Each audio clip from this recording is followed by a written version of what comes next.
Nak, nak, makan yuk nak. Pak, tolong panggilin anak ya pak. Dari tadi mau makan ya. Nak El, makan yuk. Nggak boleh gitu loh. Tadi pagi belum makan. Males. El, nggak boleh gitu. Orang males. Bisa nggak disuruh? Enggak. El, bapak ini serius loh. Kamu ini dibilangi baik-baik nggak bisa ya? Dikerasin ngelunjak. Kamu ini udah seperti anak durhaka loh. Tahu kamu ini kayak anak yang nggak dididik. Kamu tahu nggak kalau kami itu kerja hanya untuk kamu. Apa sih itu aja ribet banget. Ya apa-apa.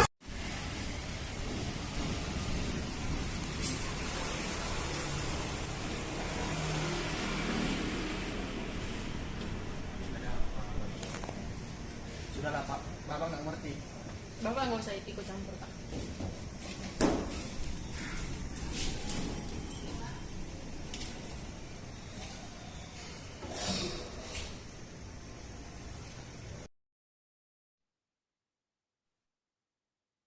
Halo, selamat pagi dengan Bapak dan Ibu Jason ya? Iya, Oke, gimana nih kabarnya? Sebelumnya, perkenalkan nama saya Syama Sitari. Di sini saya akan mendampingi Ibu dan Bapak sebagai konselor. Ya, baik Mbak. Sebenarnya saya di sini itu untuk konsultasi mengenai permasalahan saya yang ada di rumah gitu. Oke, sebelum kita mulai, karena kita pertemuannya kali ini via online, saya akan mengirimkan data-data yang akan Ibu dan Bapak isi dulu ya. Tenang saja untuk keamanan rahasia dan kenyamanan selama konseling berlangsung. Apakah bersedia?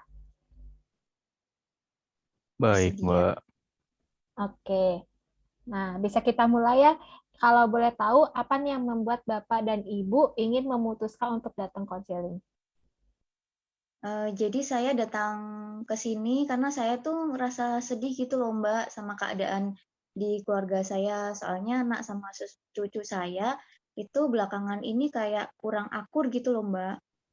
Oke, boleh dilanjutkan lagi apa yang membuat kalian itu merasa bahwa anak dan cucu kalian itu merasa tidak akur? Iya, jadi gimana ya Mbak ya? Jadi gini Mbak, saya tuh merasa mungkin karena kurangnya komunikasi sih antara anak dan cucu saya. Nah, beberapa tahun ini pekerjaan anak dan mantu saya itu sangat-sangat padat Mbak, sehingga mereka tuh jarang banget Mbak ada waktu untuk ngobrol. Oke, nah bisa dijelaskan lagi nih gimana lebih detailnya? Jadi memang selama orang tuanya kerja, cucu saya itu tinggal bareng sama saya. Terus jadi istilahnya saya juga sering nih merhatiin cucu saya kalau misalnya kok sekarang jadi pendiam gitu, kadang juga lebih emosi. Terus kan juga saya sibuk sama ada pekerjaan, orang tuanya kan juga sibuk dengan pekerjaannya gitu, Mbak. Oke, nah apakah nih kalian tuh sudah pernah bicara nggak sih dengan sang cucu gitu, seperti menanyakan kabar atau kenapa cucu kayak ekspresi cucunya tuh kayak tidak enak gitu? Sebenarnya sih udah, Mbak, cuma entah kenapa itu cucu saya kayak malah lebih sering pendiam gitu loh. Jadi saya merasa kayak takut ada apa-apa atau ada gimana-gimana, kejadian apa gitu sama cucu saya. Oke, berarti kalian ini kan merasa takut ya jika terjadi apa-apa sama cucu ya. Nah, perasaan takut seperti apa itu yang kalian rasain? Iya, kalau dari kami berdua sih Mbak, apalagi saya pribadi ya, saya tuh takut kalau nanti cucu saya tuh malah benci sama orang tuanya, Mbak. Oke, sebelumnya nih, kapan sih terakhir ketakutan kalian itu terjadi? Jadi ini Mbak, sebenarnya saya merasa ini sama seperti pengalaman kami dulu, di mana saya tuh pernah berada di posisi seperti anak saya yang sibuk dengan pekerjaan dan lupa dengan anak-anak kami. Itu yang membuat kami merasa Ya, takut lah, Mbak. Wah, sebaiknya Bapak tidak perlu ya untuk berpikir seperti itu, karena apapun yang sebenarnya orang tua lakukan itu pasti untuk yang terbaik bagi anak. Iya, benar, Mbak. Oke, sebelumnya nih ya, kalian sebagai orang tua, apakah sudah pernah mencoba untuk berbicara pada sang anak?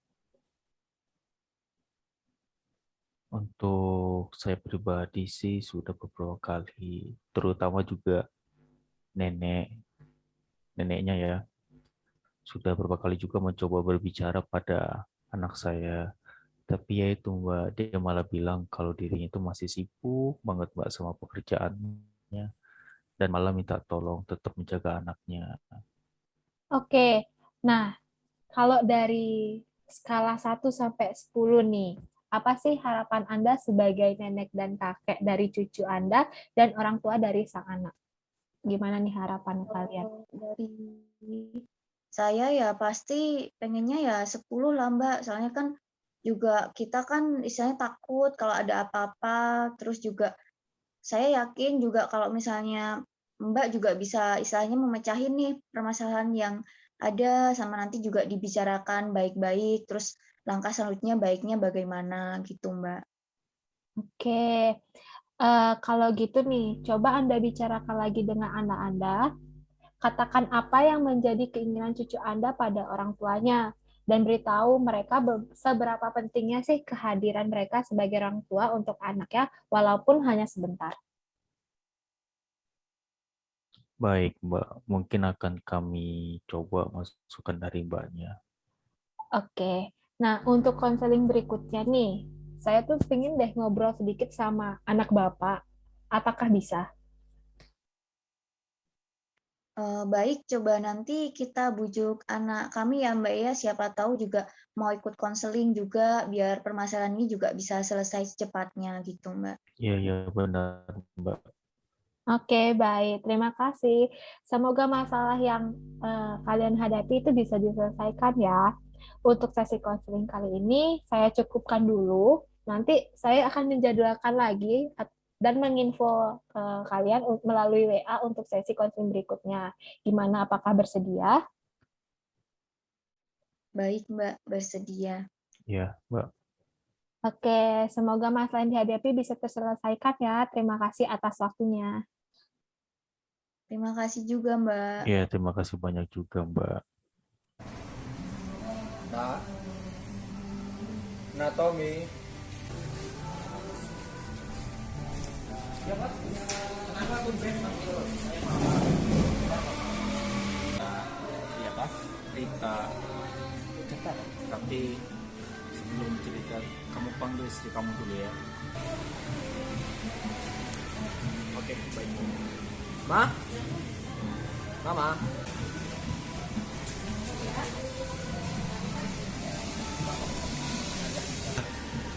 Ini Bapak mau bicara. Jadi gini nak, Bapak tuh mau ngomong. Bapak kemarin kan konseling. Kok Papa pergi ke konseling? Iya nak, jadi gini, kan Bapak sudah lihat kemarin masalah keluarga kita. Jadi Bapak perlu konseling, ceritakan semua nak. Bapak sedih nak ngeliat kondisi keluarga kita kayak gini. Tapi Pak, kenapa Papa pergi nggak udah bilang Pak? Papa sudah tua. Nanti kalau terjadi kenapa-napa di jalan gimana? Kita yang repot. Ngerti kan? Iya, Bapak tahu bahwa sudah tua. Tapi Bapak tak kuat lah lihat kondisi keluarga kita. Jadi Bapak putusin pergi sendiri nak. Ya, Bapak udah cerita sama konselornya dan Bapak harap nak Tommy sama istri bisa pergi besok. Gimana nak? Tapi Pak, saya tahu Papa itu berdua. Itu kan Papa tahu sendiri. Kalau saya sibuk bekerjaan, mana mungkin saya sempat begitu Pak. Iya nak, Bapak tahu atau sama istri sibuk, tapi Bapak mohon nah, sekali ini siapa tahu dengan konseling ini Nak Tommy istri sama anak itu jadi dekat lagi. Bapak cuma mau itu nak. Tapi pertanyaan saya, emang papa ya pergi ke sana itu bisa mengubah anak itu? Kalau Iya, Bapak yakin nah. Bapak yakin kalau cucu kita bisa berubah. Ya udah kalau emang kayak gitu nggak ada salahnya kita coba, siapa tahu anak kita bisa berubah. oke, baik. Besok kita ke sana. Aku akan cuti. Kamu juga cuti. Ya aku usahain. Oke. Tapi awas aja ya kalau nanti tidak berubah sama sekali. Iya, makasih ya nak. Nak Tommy sama istri sudah mau ikuti permintaan Bapak. Iya, Pak. Baik. Oh, iya, Pak. Baik, Pak. Ini juga demi kebaikan keluarga kita, Pak. Terima kasih juga, Pak, sudah peduli sama kita.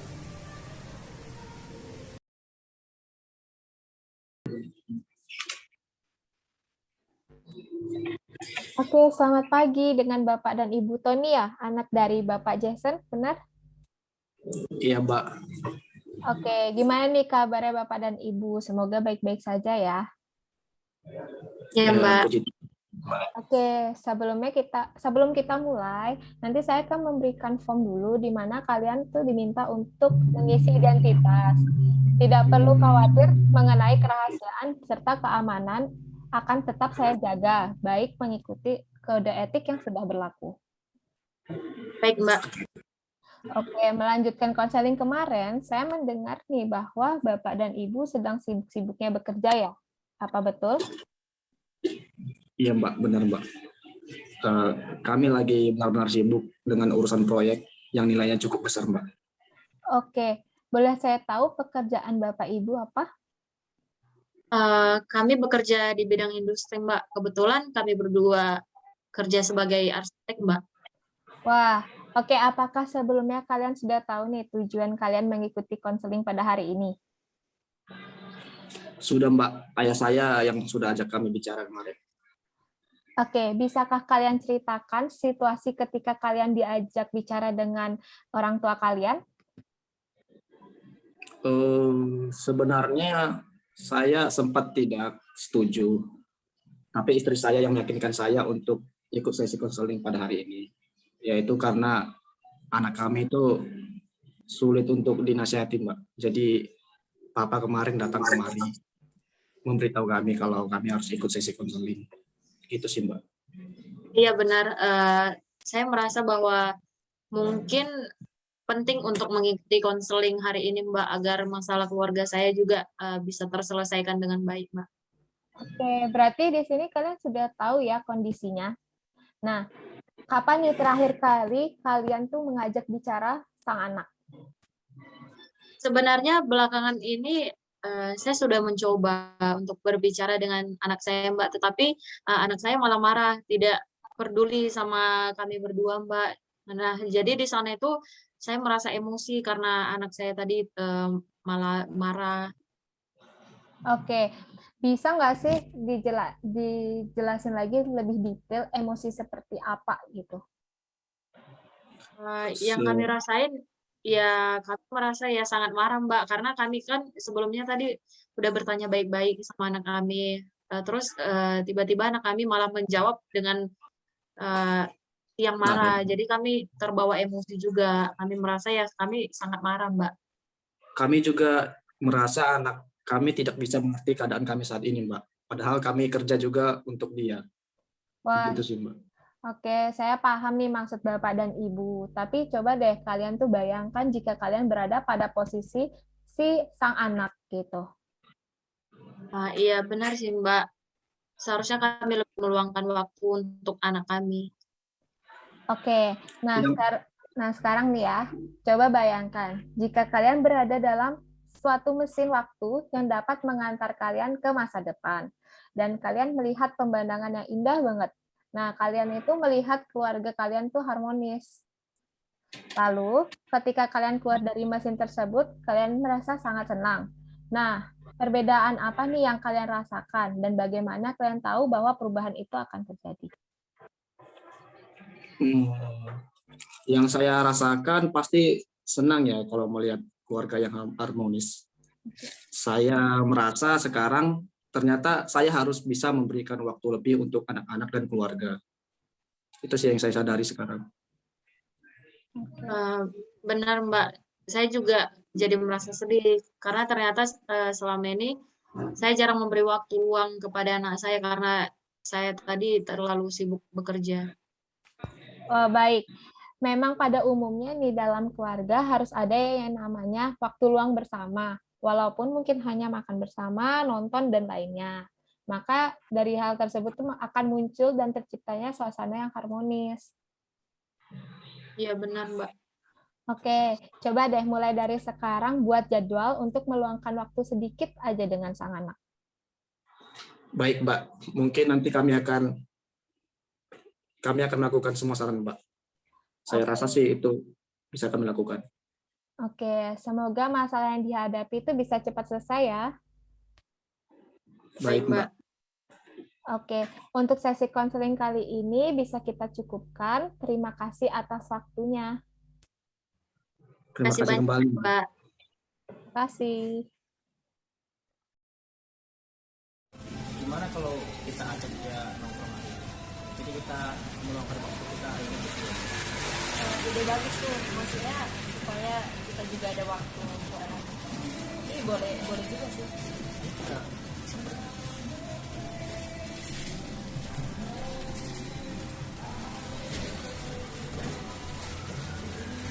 Nah, gimana kalau misalnya kita nonton banyak loh film yang menarik atau kita makan berdua?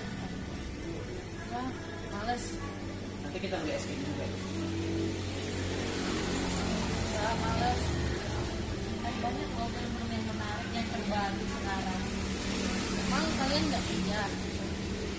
Hari ini papa dan mama. Kami usahain untuk meluangkan waktu. Ini aja kami lagi pergi untuk supaya kita bisa keluar nonton. Ya papa sama mama itu kepengen refreshing juga sekali ngajak kamu. Kan kita udah lama kan.